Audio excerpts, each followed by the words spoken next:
Good afternoon and welcome to this press conference with DG Grossi. We will go straight to questions.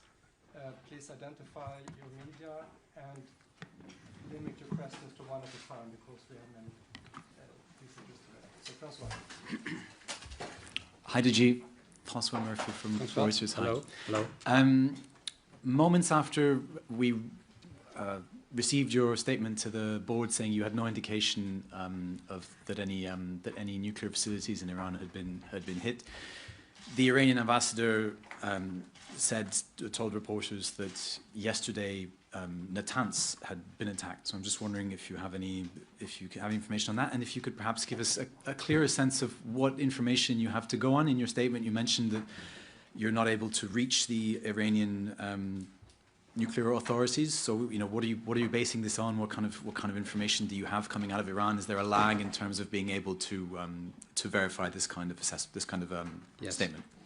Yes. No, I will not get into a polemic on that. We stand by what I said before. We haven't seen major military activity targeting the nuclear facilities. We have been looking at different satellite images. There might be something there, but not significant or comparable in any way to what we saw last time. This is, and we are getting information regularly.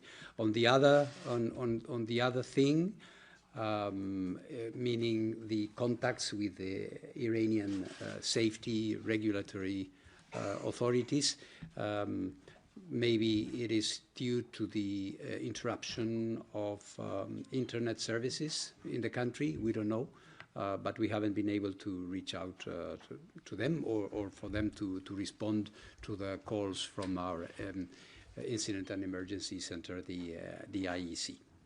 Thank you. Austrian television in the back. Andreas Mitschitz, ORF News Austrian Television Director General. Hello. Hello.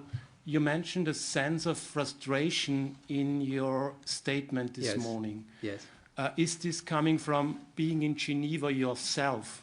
You had the impression that the two sides are getting closer, that Iran is willing to give more than back in 2015 with the JCPOA in terms of stockpiling and enrichment. Please share your thoughts on that. Thank you very much for the question. Well, I think the sense of frustration is, as any diplomat would have in front of a process that could not reach an agreement. It's a general sense of frustration that I think everybody shares. But in terms of the details, I don't think it would be correct. I'm not the mediator. We were there to provide technical support, explanation, because on occasion at the political tables, things are said, principles are discussed, but as I said in my statement, if you look at it, when it comes to nuclear agreements, principle statements are not enough. You have to define clearly what you mean by certain things, that you commit to A, B, or C, and that those will be verifiable. That was the sense of my comment. And it is obvious that there was no agreement, otherwise we wouldn't have seen what we have been seeing. But my hope is also, and I think praise is due to the strenuous efforts by the Foreign Minister of Oman and his team there that were trying to bring the two sides together. I was grateful to him for hosting us also in Geneva, and we hope that this process, or a diplomatic process in general, shall resume. It must. We have a question over here. Okay, thanks for taking my questions. Good afternoon, Mr. Director General. Hello. I'm a journalist of the CCTV, China Media Group. Yes. So at a time when technical engagement between the United States and Iran was expected to move forward, and the renewed military strikes have taken place, and do you believe these actions undermine the trust or narrow the space for negotiations? How prepares the agency IAEA to operate under this kind of conditions? Thank you. Well, the agency is always prepared. We have all the necessary information about, of course, the nuclear program. We also have the expertise to determine how, as I was telling our Austrian colleague just now, to determine and help negotiators look at the feasibility of some of the things they propose. It's up to them to agree or to disagree on them. So we are absolutely ready. My hope, as I just said, is that we will be back at the negotiating table sooner rather than later. It is obvious that after this military conflict ends, and we all hope that this will be very, very soon, we will still need to have a long, durable solution, which will provide a sense of predictability, a sense of certainty for Iran and neighboring countries. So I think that is very important, and the agency has, in my view, an indispensable role to play in that process. We have a question here. Hello, DG. Hello. Hello. Nippon TV. Yes. Satsuko Inaki. I would like to ask you about the imminency of this attack, because the U.S. reason was that it was imminent. There was an imminent danger for to rationalize this attack. And you were actually in the negotiation, in the technical part. Yeah. Did you have the sense that the danger was imminent? Well, this is not for me to determine, really. When a country, and I also, let me refer again to what I said this morning to the Board of Governors, the use of force, which we, of course, do not want to see in general in international relations, is a fact of life. This occurs.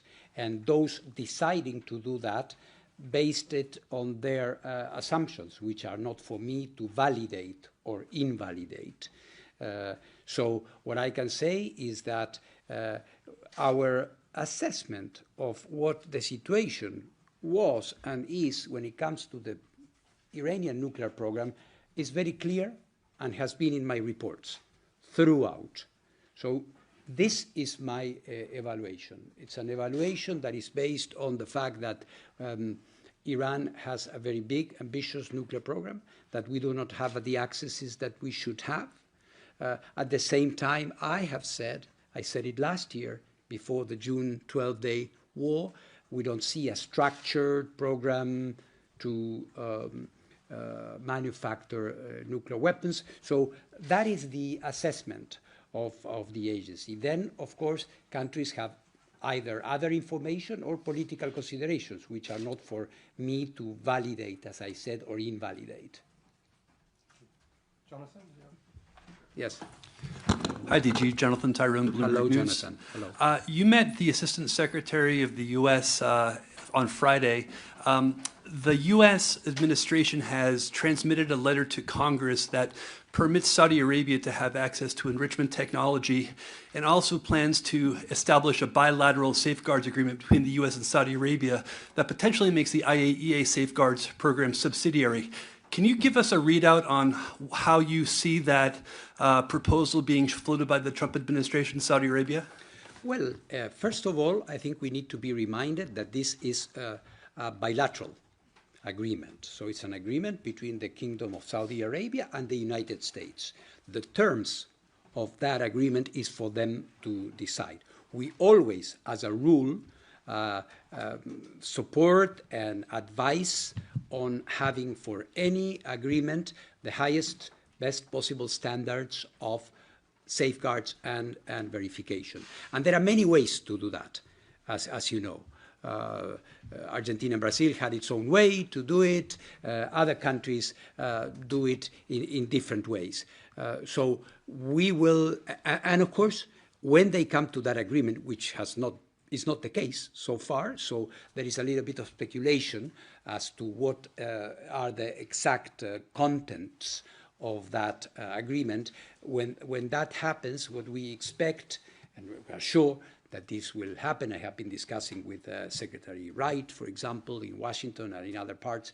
They are going to be requesting the agency to verify that agreement. So I would say, from the perspective of the IAEA, we are in a listening mode. We advise, of course, because this process has been ongoing, and if you remember, it goes back to the Biden administration as well. It's been a process that has taken a long time, with different emphasis as time passes and the priorities of each government changes. So we will be ready to apply the verification measures that they request. Just a quick follow-up. Yes. But just broadly, what does it say about safeguards that there's a force concentrated in the Middle East to wage war on one country over its nuclear fuel cycle program? At the same time, letters are being transmitted that would open up the fuel cycle to a neighboring country. Well, a nuclear fuel cycle is a very legitimate thing to begin with. And for this agency, a good thing, because we promote the peaceful uses of nuclear energy. Your comparison in that sense, though tempting, I don't think respectfully applies, because we are talking about something that may happen, an agreement, and when that agreement happens, what we hope is that the parties to the agreement, and in this case Saudi Arabia, if you wanted to extend that comparison, will be in compliance, in full compliance with what they agree to do. In the case of Iran, well, we've had the problems that we have been talking about for so many years, Jonathan. Question over there. Hi, Nilufar Ibrahim from Iran International. Hello. Hello. Today you said that you were not able to connect the channels to the Iranians to see what is happening to the facilities which Iran is saying has been hit. I was wondering, have you been talked to the Iranian representative today, this morning, during that meeting that you had? And then after that, do you think the military action which is going on would make your work more difficult now? Because even before that, you were asking for inspections in Iran for the sites. And how do you think it will be proceeded after that? Yeah, let me maybe give an element of precision there on this issue of the communication or not communication. The communication I am referring to is the communication that our Incident and Emergencies Center normally has with a point of contact that is determined or defined by every state on issues that have to do with radiological situations, levels in the atmosphere, etc. So it's a pretty technical thing. It's not that we have lost communication with Iran. No, that doesn't happen, and I have a very cordial contact with the ambassador and with authorities in Tehran as well, as you know very well. So that has not been interrupted. As to how this process will continue or not, like your Chinese colleague was referring just a minute ago, I think it may have an impact. For me, what is important is that we continue the work in spite of the difficulties that we may have. It is not because it may be more difficult or deemed more difficult that we will say, no, now it's more complicated. So for us, as I said, independently of any judgment that we may have on the influence of the military actions now on a future process, I think it is indispensable, and we'll have to do it. Yes. Sorry. Yes.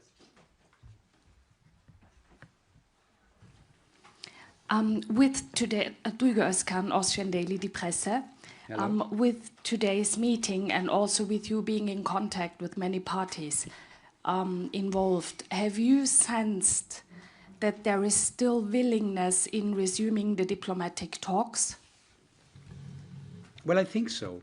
I think there is a recognition, and if you listen to statements made by President Trump or Foreign Minister Arakchi, I think there is a recognition that there will have to be a dialogue at some point. Of course, we are in the midst of a military campaign, so we cannot expect at this point to have a date, a place, a moment.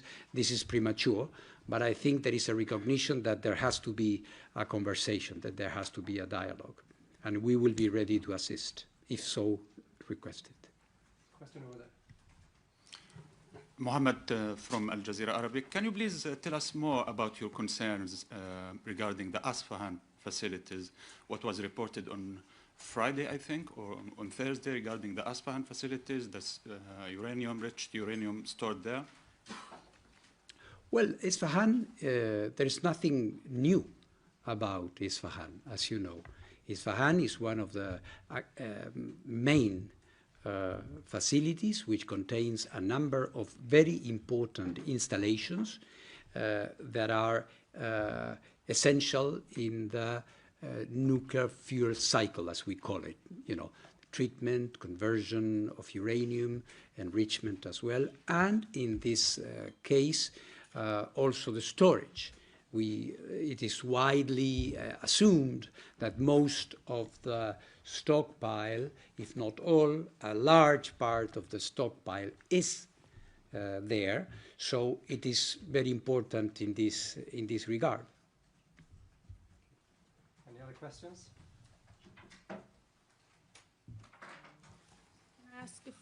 Can I ask a follow-up on Isfahan facility? You said on the report that we have seen, which was published in the news agencies, there was said that there are some activities around the site, and you think the uranium, high enriched uranium, is still there. So can you give more information about that? Well, unfortunately, and in spite of our repeated requests, not from now, but as of last, let's say, fall or late summer last year, we have been repeatedly requesting Iran for access to go and check whether the material is there. You remember that we were able to agree in Cairo on a number of verification steps that could facilitate that, but given the political processes and other things, Iran decided not to continue applying the Cairo agreement. So we haven't been able to return there. That is the general situation. As per the possibility of the material being removed, we hope it has not been removed. We hope we will be able to check it, because we should not forget that the agency, and as Iran continues to be a party to the non-proliferation treaty, they are under an obligation to show the agency where this material is. We understand the difficulties at the moment, but we hope to be able to regain this access as soon as possible. Francois, Hi again, DG. Could you just give us a clearer picture of the sources of information that you have at your disposal in terms of determining whether any facilities have been targeted? Have you had any input, for example, from the Iranian side on whether that's the case? And what else are you relying on? Is it satellite imagery? Yes. You don't seem to have anyone in Iran at the moment? No, we don't have anybody at the moment, because the last inspection had been completed.